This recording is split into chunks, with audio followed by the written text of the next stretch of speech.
Anushka academy, सरकारी सेवा में जाने के लिए अपने हौसलों को दीजिए उड़ान और जुड़िए अनुष्का एकेडमी के साथ। Hiranmagri sector 3 Udaipur. Contact number 8233223322। UDA periphery क्षेत्र में वर्षों से लंबित पट्टा समस्या को लेकर संघर्ष एक बार फिर तेज होता नजर आ रहा है। मंगलवार को पेराफेरी पंचायत जिला संघर्ष समिति के प्रतिनिधि मंडल ने जिला कलेक्टर गौरव अग्रवाल को यूडीए आयुक्त अभिषेक खन्ना से मुलाकात कर आबादी एवं बसावट वाली भूमि के लंबित हस्तांतरण प्रस्तावों के जल्द निस्तारण की मांग उठाई।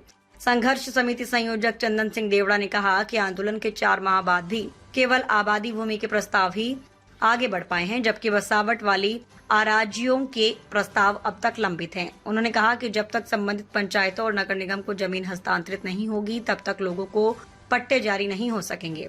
प्रशासन पर ढिलाई का आरोप लगाते हुए कहा कि सरकार के स्पष्ट सर्कुलर होने के बावजूद कार्रवाई धीमी है। उन्होंने कहा कि पेराफेरी क्षेत्र के हजारों परिवार वर्षों से मकान बनाकर रह रहे हैं, लेकिन पट्टों के अभाव में उन्हें प्रधानमंत्री आवास योजना, सरकारी ऋण और अन्य सुविधाओं का लाभ नहीं मिल पा रहा है।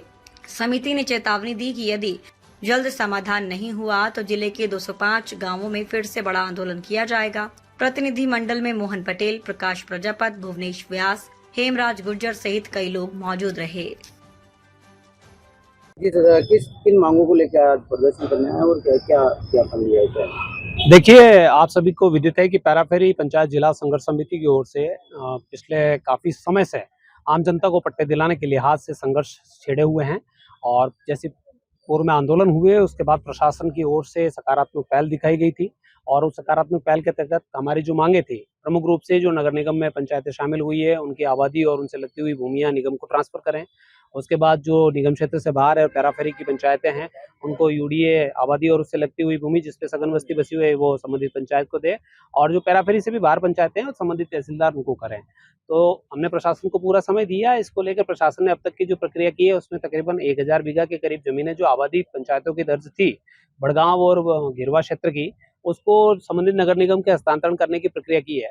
लेकिन हमारी जो मूल मांग है कि आबादी के अलावा इससे लगती हुई भूमि जिसपे सघन बस्तियां सालों से बसी हुई है उनको आप जल्दी से जल्दी हस्तांतरण करें ताकि संबंधित एजेंसी या पंचायत है, निगम है, वो पट्टे जारी कर सके।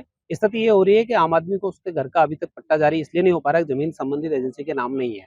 अर्धगुमंतु, गुमंतु जाति के लोग हैं, गाडुलिया लोहार समाज के लोग हैं, हमारे आदिवासी भाई बंधु हैं, आम आदमी जो है जो सालों से मकान बनाकर रह रहे हैं उनके लिए। तो आज हम कलेक्टर साहब से मिले हैं। कलेक्टर साहब ने इसको लेकर कहा है कि मैं इसको दिखा देता हूँ। उन्होंने उनको अपने जो गवर्नमेंट के सर्कुलर 2022 से लेकर 2017 से लेकर 2019 से लेकर और 2025 में वजनलाल जी सरकार के जो सर्कुलर निकले वो हमने दे दिए हैं प्रशासन को। सबसे बड़ी बात ये हो रही है कि सर्कुलर हमें देने पड़ रहे हैं प्रशासन को कि इस तरीके से ऑर्डर निकले हुए हैं, इस पे काम कीजिए। प्रशासन की ढिलाई यहाँ पर साफ दिख रही है और खुली चेतावनी हम दे रहे हैं कि जल्द से जल्द संबंधित निगम और पंचायतों को जमीनें हस्तांतरण नहीं हुई है तो हम ईंट से ईंट बजा देंगे। लगातार यूआईटी अलग अलग क्षेत्रों में तोड़ने की कार्रवाई कर रही है, क्या मानते हैं आप, क्या कारण है? देखिए, संघर्ष समिति और कोर कमेटी सर्व समाज की हमारी जो बनी हुई है उसने पहले दिन से ही स्पष्ट कर रखा है और जब से आंदोलन छेड़ा उससे स्पष्ट कर रखा है कि सालों से जो लोग बसे हुए हैं, जिनके मकान बने हुए हैं, परिवार सहित रहवास कर रहे हैं गांवों के अंदर जहां पर यूआईटी भी नहीं था उस वक्त से जो परिवार बसे हुए सघन बस्तियां हैं उन पर कार्रवाई प्रशासन किसी भी तरीके से नहीं करे और प्रशासन उसको मान रहा है। हाँ, कहीं कोई बिलानाम जमीन है, पंचायत यूडीए के नाम है और पड़त जमीन पर किसी ने कब्जा किया है, अवैध किसी ने बेचान किया है, उसका प्रशासन तोड़ रहा है, तो हमने कभी उनका रोकने का काम नहीं किया और हम उसके अतिक्रमण के पक्ष में नहीं है। जहां मास्टर प्लान के अंदर रोडें हैं, मास्टर प्लान के अंदर प्रोजेक्ट हैं, उसके अंदर भी किसी के अतिक्रमण आ रहे हैं तो प्रशासन उसकी कार्रवाई करे। हमारी सीधी सपाट भाषा में एक ही मांग है कि जो सर्कुलर सरकार के बने हुए हैं और जिसके आधार पर सघन बस्तियां बसी हुई है, आबादी बसी हुई है, जो सरकार के सर्कुलर है 2018 है, 2016 है, 2013 है, उसके आधार पर पट्टे देने की कार्रवाई करें। अतिक्रमण के पक्ष में पहले भी नहीं थे, आज भी नहीं थे, लेकिन सालों से बसे हुए लोगों को अगर पट्टा नहीं मिला है तो अब संघर्ष समिति और कोर कमेटी सर्व समाज के साथ मिलकर प्रशासन को और शासन को ये चेता देगी कि कैसे पट्टे दिए जाते हैं। पिछली सरकार में जो पट्टों को